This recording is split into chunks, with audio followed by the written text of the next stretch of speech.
Hey, sir, how are you? Boston strong. Boston strong. We got a lot to talk about this morning because a Boston lot of strong. people have a lot of feelings about what happened this week. And they're understandable. Yeah.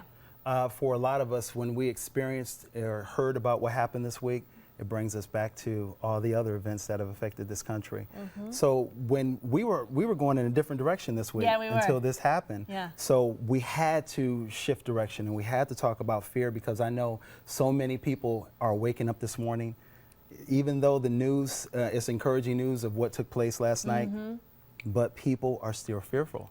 And that's what we have to target. We have to target that fear. Yeah, you think about her. She crossed that finish line, and Yes. there's that explosion. And we all think to ourselves, gosh, we don't think it could happen to us, but that's proof that it can. You know, fear, I like to look at it as the C factor, S-E-E. S-E-E. S-E-E. Sympathy, empathy, and environment. Okay. When events happen, we sympathize with people. It's a human emotion. We sympathize with people.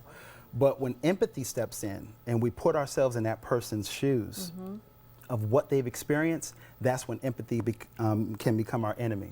And then it shifts our environment. And that's where fear begins to plague.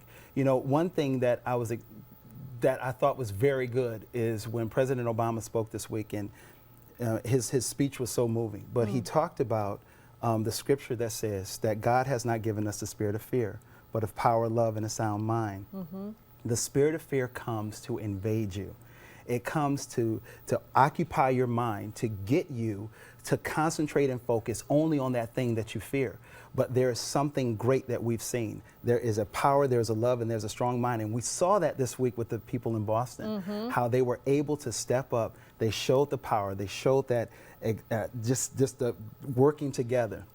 That love that said, not in our city, this is not going to take place. And then that sound mind working together in a disciplined manner to say that we will do whatever is possible to destroy the spirit of fear. Well, you're coming back at 7:10 this morning. Let's talk about how we move that fear out of Yes. our lives, how we Yes. move past it and get to that point where we become strong. If you have any questions for Coach this morning, feel free to email me with them or put them on Facebook. We'll make sure we get them to Coach and he can try and answer them coming up at 7:10 this morning. Thanks for coming in. Thank you. Ashley, look at the forecast.